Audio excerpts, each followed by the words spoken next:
Rev up your engines!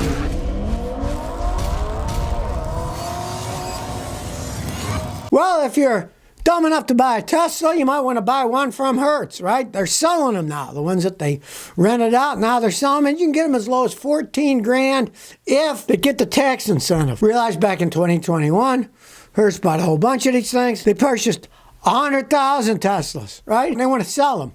Let me tell you something. Take my advice. Don't buy one. People wreck the heck out of electric vehicles, right? And fixing these things is no cheap affair. My advice is don't buy one.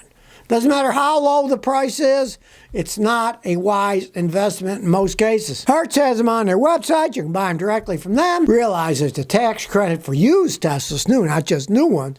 So with the tax credit, you can get one as low as $14,000. So it's not like they're that expensive, but be forewarned, those babies are super expensive to repair. And one of the last things most people want to buy is a rental car that's been rented by people who drive like absolute maniacs. And to top it all off, very few guys know how to check out Teslas. There's plenty of mechanics like me out there that can check out a used gasoline or diesel car. They know all the ins and outs, but not for electric cars. So it's going to get hard to get them checked out anyways. And with the way that Hertz and those companies work, they don't generally allow mechanics to check them out. They're like, well, you buy it, and then have the guy check it out. Yeah, that's a great way to buy a car, right? Putting a cart in front of the horse instead of the horse pulling the cart. You're ready, own it. What good is it going to do if somebody checks out that? If you can even find somebody who knows how to check them out. Well, it looks like Toyota was right in not building their own sports cars.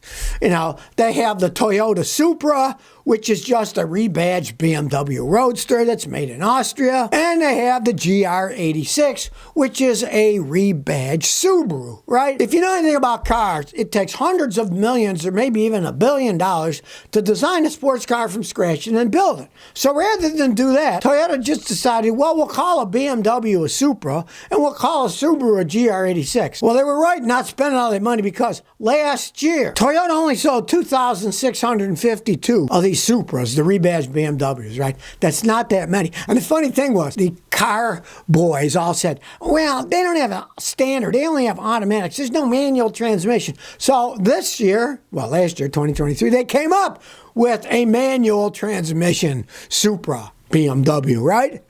And they sold even less than they did last year. 46% less. So don't listen to the guys that say, oh, they need to make a manual transmission. They didn't. Nobody bought them, right? And as for the GR86s, the ones that are really Subarus, they sold 11,078 of those and only 790 of them in December.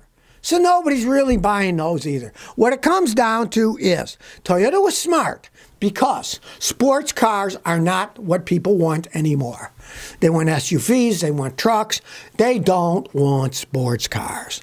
And I don't know why Toyota decided they even wanted to sell one. They say, well, you know, it's not our business. For some reason, they wanted sports cars, so they had BMW make one and called it a Supra, and Subaru make one and call it a GR86. But whatever it comes down to, is they're not selling very many of them because people really don't want them.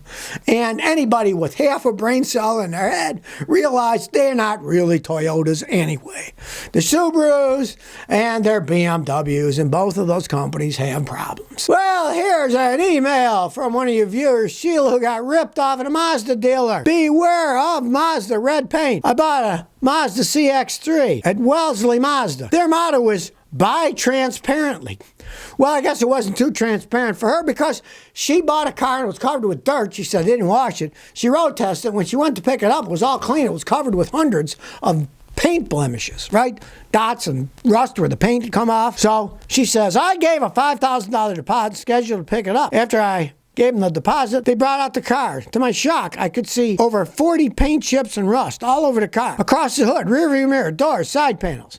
They weren't visible because the car was dirty when I test drove it. I didn't know what to do. So I found out they're having all kinds of problems with it, and there's a class action lawsuit people are thinking about doing. But I said I didn't want the car, and they threatened me with to be arrested for larceny, and I better bring the check for the deposit to them. They offered to touch it up, but probably it'll be visible, and then it'll still rust in the future. I want my money back. It's been sitting in my garage because I was worried they would arrest me for larceny. What should I do? Well, you told me, now I'm telling the public about it.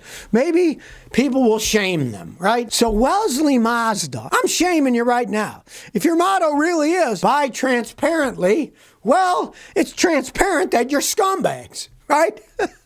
You showed her a dirty car so she couldn't see how the paint was bad, and when she got it, well, you expect some wear on used cars. No, this is a problem Mazda has with the paint, right? Especially on a used car, they're generally never going to do anything. They usually don't do anything on new cars. Now, I got to tell you, your only recourse, other than me saying this, you trying to shame them, and I'm in Tennessee and they're in Massachusetts, so they probably don't give a crap, is try to start a class action lawsuit. If you had these problems with a lot of Mazda cars, if enough people go in there and complain about it, something will be done. Like those Hondas that the paint peeled off of. A lot of people got free paint after that. They joined a class action suit. They either got free paint job or they got money back. Whatever they wanted to take, right? That's the thing. If they did it happen to all these cars and they sold them, that is a fault. And they're liable for the fault, right?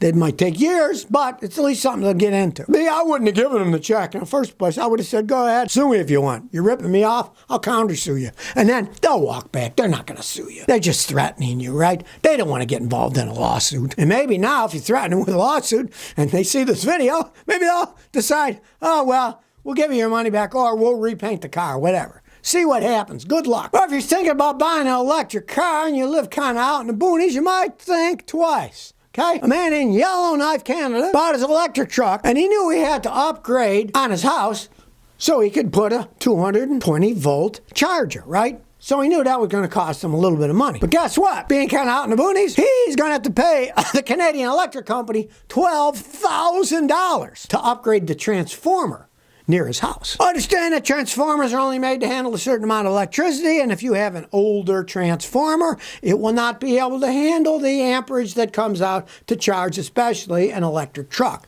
The electric trucks need a ton of energy to charge them. Even at 220, the amperage that flows through those things is gonna blow the transformer, unless it's a modern transformer that can handle that much, right? And then, of course, you go even further down the line. What if the lines are old? Well, the lines will melt, right? And they can't take it either. The infrastructure isn't set up for this stuff. Let's just face the facts. You know, and this guy found out even to get his to start to work, he's going to have to put 12 grand into a new transformer down the road. So, you know, put that in your pipe and smoke it. If you're living somewhere that's got old transformers in the area and you find out, well, you're going to have to pay for a new transformer to put a charger in, you think, gee, I wish I wouldn't have bought this electric truck in the first place. So check it out before you buy. Don't wait till after you buy, because then you're like this guy, you're screwed. You got the truck, and now you got to pay another 12 grand for a new transformer. Well, really cold weather's coming up, so here's things you should leave in your car and things you should take out of your car. First thing, what are you going to take out? Of course, take out canned beverages. They may freeze and crack, and then when they unfreeze, they'll make a gigantic mess. And if you have any medications, take them out. Freezing temperatures can ruin a lot of medications, and they're expensive. And of course, if you got a musical instrument, especially like a wooden guitar, take it out. It might warp and crack. Really cold weather's not good for them. Now, what do you want to keep in a car when it's really cold? Well, of course, you want to keep like an emergency blanket, extra coat, gloves, so you don't freeze your fingers off, a phone charger, so if your phone goes dead, you can charge it up, a flashlight with extra batteries, or do like I do, get ones that have built-in lithium ones that last a really long time. I have lithium battery-powered flashlights I've had for a year and a half, and I go to turn them on, and they turn on. Lithium batteries can hold their storage a long time. They're not like the regular old-fashioned AAA, AA batteries that you put them in, and then when you want to use them, you find, oh, they don't work, and you look and they're all green and corroded.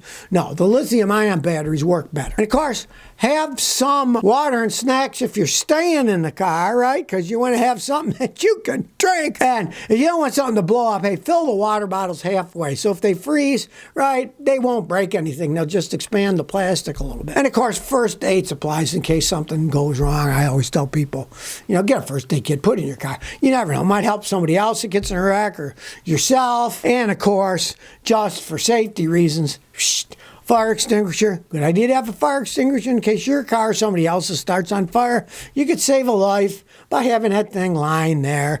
And the pressurized ones are really good because they stay alive for years and years and years and years and years. It's not like they go bad just sitting there. They're sealed and they can last forever.